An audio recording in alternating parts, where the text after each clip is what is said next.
Now, who do I speak with to do a video about the Empire? Wait, I know a guy!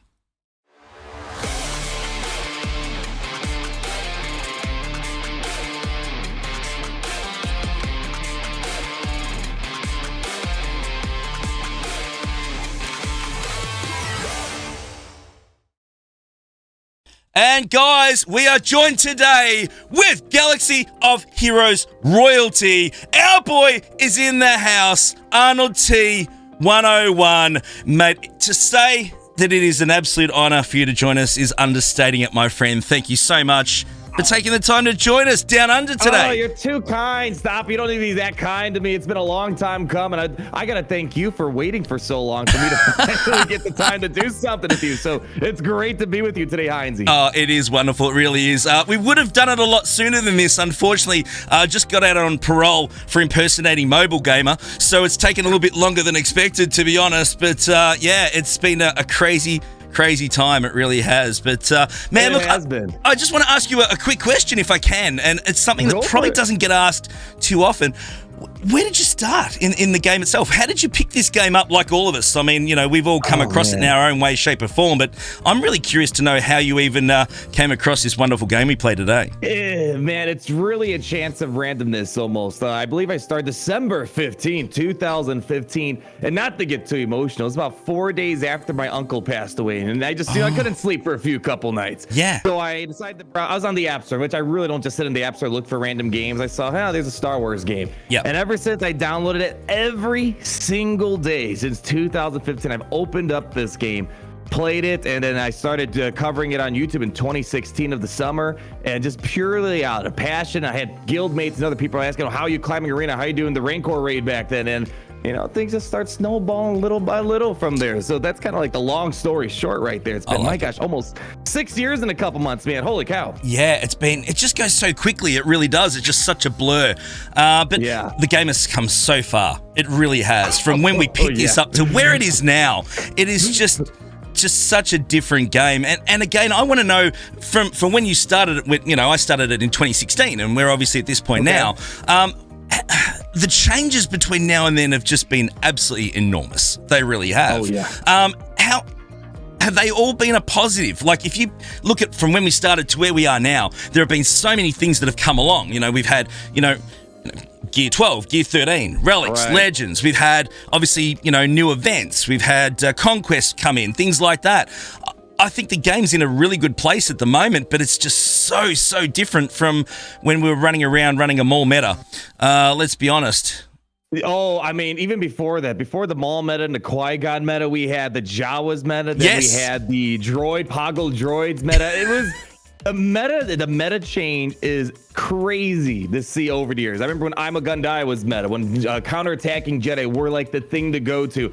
It's a big question. Was every single update a positive thing? No, I think sometimes we kind of bite the bullet and we adapt and we kind of move on. Like, even to this day, I'm not a huge fan of every time there's a gear increase or a new mod level, I was never a fan. It's like one of the most consistent opinions I have. Unless they ease the gear crunch on previous things, it's always been such a tough pill to swallow. Anytime there's a new relic increase. I mean, of course, there's been some benefits. We see some characters really come out of the woodworks and some really interesting things happen because of the relic boost that they got to them. It's just one of those things where you take some and you kind of leave some at the table, I suppose. So it's, I'd say I've been playing this game for almost 6 years. It's Star Wars. We got an amazing community, and even through these rough updates, I still feel like we move on forward. And hopefully, after the great nerf of 2021 coming soon, we can laugh at this 5 years later and be like, no, that wasn't such a big deal. Let's hope so. Yeah, let's hope so. And again, everyone's obviously. I've never seen the community on the edge of their seat so much. And I mean, we're not going to go into details right now because I mean, it's been just covered over and over and over again. There's going to be a lot more coming, obviously, as we get more information. But again, there's certainly a lot of people a bit cautious with things going forward. Again, everyone was the same when Relics came out 12 months ago. Let's be honest. So, I think, they wouldn't have done this unless it's for a reason. We understand that. And let's hope that it's obviously a positive that we all expect it will be. I think that's really what we need right now. Yeah, it just sounds like maybe they just want to really start cranking out the characters, and they just don't want to feel like they're limited in the space they're within. I don't know. I'm trying to play devil's advocate here, but I still can't quite wrap my head around why this is a good thing. But hey, if the game is here 10 years now, which is insane to think if that's the case, maybe we could be like, all right, maybe they weren't wrong about it. We just got to wait and see what happens within the next 6 months after this update, I think. 100%. Now, look, let's move on to something more in your warehouse, a little bit more fun. Let's get down to that. Okay. I needed someone to talk about Empire, and I could not think of anyone better than the Grand Admiral, let's be honest. So let's talk some Empire if we can. Now, look, we do, of course, need to start with something around we got to talk Vader, a character who is huge in our game, certainly a terrifying character in the Star Wars universe, the ultimate bad boy. He really is. Now, he's going to be a little bit tweaked pretty soon, and I'm curious to know viability going forwards for Vader. I still think he's going to be a great character. I really do. Obviously, he's not going to be used to take down galactic legends in future. I think they're just going to cut that right down, and that's a whole different conversation, isn't it? It really is. But it's still the whole Vader mechanic and the way that team works together. I think it's still going to be a really, really strong team going forward, though, isn't it? Oh, that much I'm not doubting. So the way I kind of picture this new world that we're going to be entering is we have two different tournaments. You got the Galactic Legends rock paper scissors tournament, then you got the Peasant rock paper scissors tournament. Vader, I'm not seeing him compete with the big leagues and the Galactic Legends, especially what is it? They're nerfing his damage by like 40% across all the tiers, or something crazy like that on Coaling Blade. So, and plus Thrawn not being able to fracture, that's kind of the big reason why he's able to counter Galactic Legends, because you can hold a GL in place for as long as possible. But I think where he's really going to shine is when you start looking at the non-Galactic Legends teams. You're looking at things like Jedi Knight Skywalker, Darth Revan, Jedi Knight Revan, the list goes on and on and on.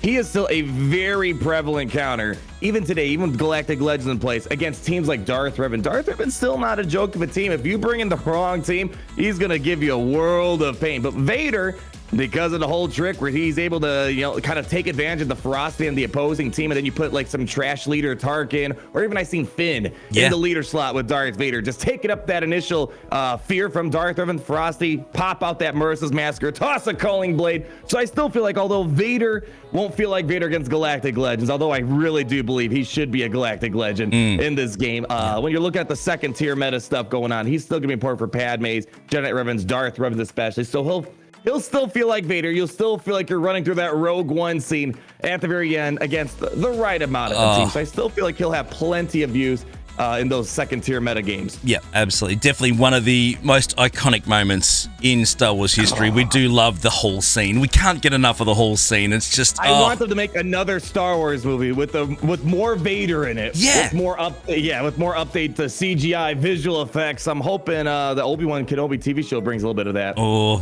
I can't wait. I really can't wait. Absolutely. But look, a character that I've had a lot of fun with, and this is something that I did out of a hobby, is Dark Trooper. Now, I've had a lot of fun with Dark Trooper, like a lot of us have. When he gets the whole punchy up and running, he is a serious force to be reckoned with. A character that has really pushed those remnants and of course the Imperial Troopers in general to the next level. He really has, and I think, again, I'm so glad this character came. I took him to Relic 7 at the time, then to Relic 8, just because I could. Because it's just welcome to the party, my incredible. Friend. Yeah, Relic 8's great. And the way that obviously, these days he's taking down Darth Revan is just, mate, it is a really good feeling using that character. It really is.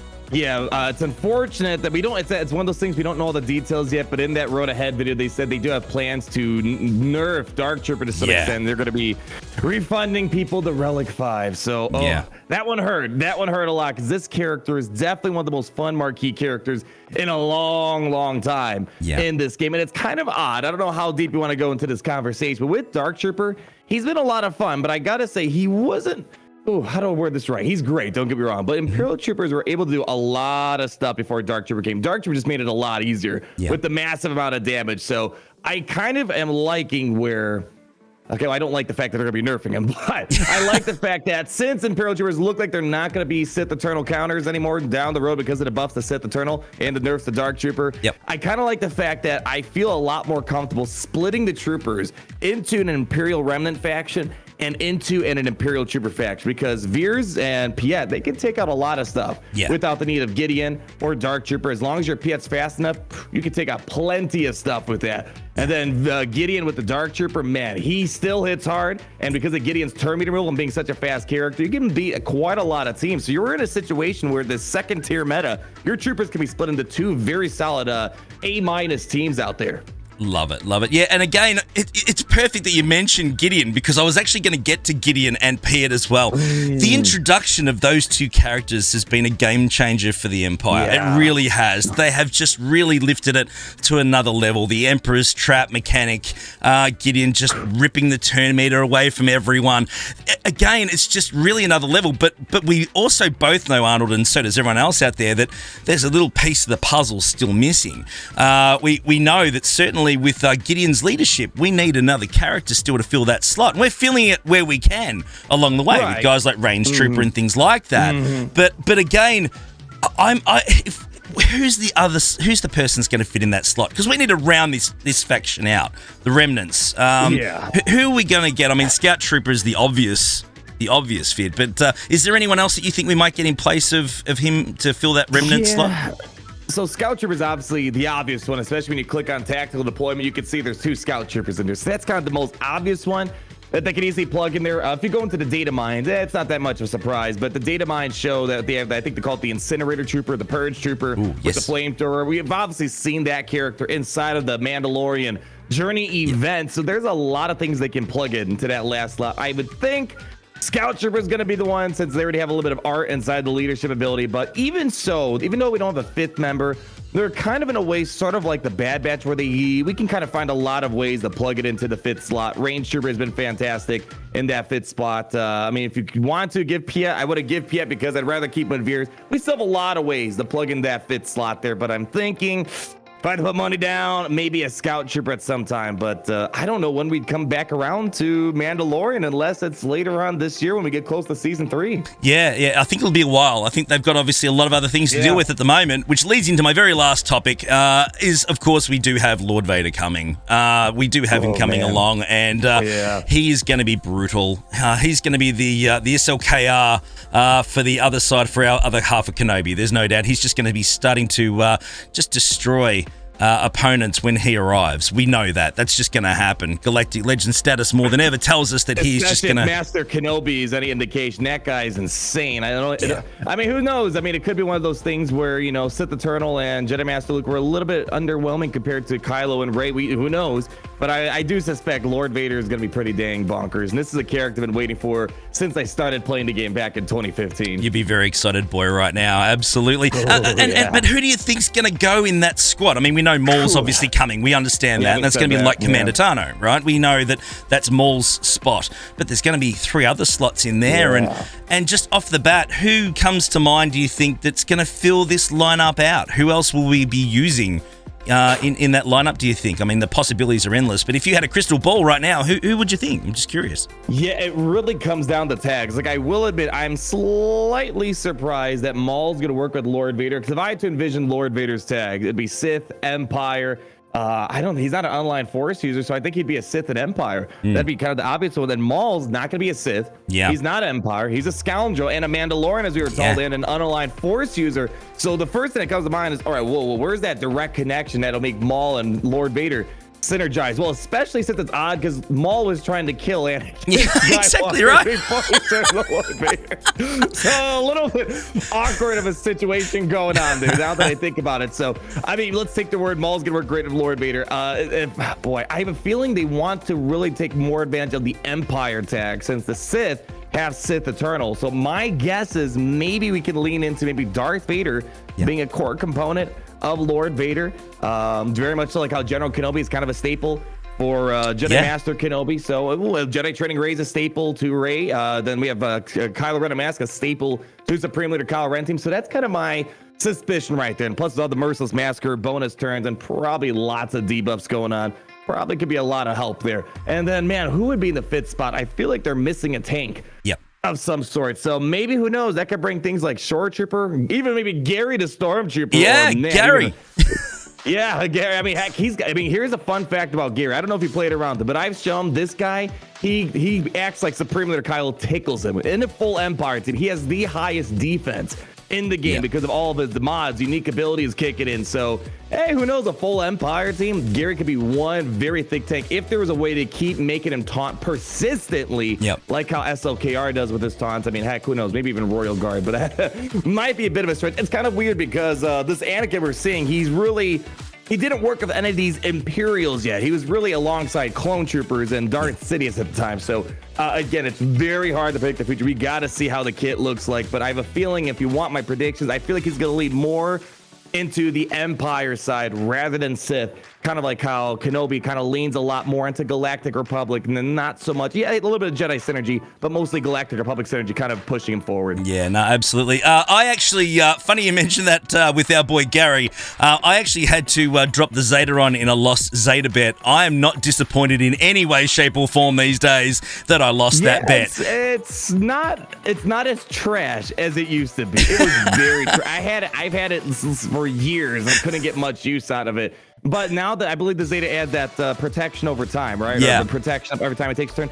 Not as bad, especially in a Gideon team and against a non-Commander Tano lineup. It can be pretty competitive up against Jedi Master Kenobi. And especially if you put Piet the Mark down, Gary, he is so durable. So it's one of those characters where Gideon luckily has gave him a little bit of a purpose in the game. So that's a character I think I have a feeling we're going to get a lot more use out of that Zeta down the road. Love it. Absolutely fantastic. Mate, it's been an absolute thrill to talk Empire with the one only Grand Admiral. Thank you so much for joining us today, my friend. It has been, as I said, I've been feeling a bit giddy in the lead up to this video. I'm not going to lie. It's a bit of, he knows my name. He knows my name. So it's been absolutely incredible. Thank you so much for taking the time. We really, really appreciate it. Oh, anytime. And you got an awesome channel, you got an awesome personality, you got an awesome following. I'm just glad we could finally make this happen. And let's try to do it again. You just got to keep tapping my shoulder and finally be like, you know what? Let's just do it right now. I'll just make a window and I'll make it happen. But you're absolutely awesome to hang out with. You're going to be very, very sorry you said that. That is for sure. Thank you so much. Guys, if you're brand new to the channel, please smash the subscribe button.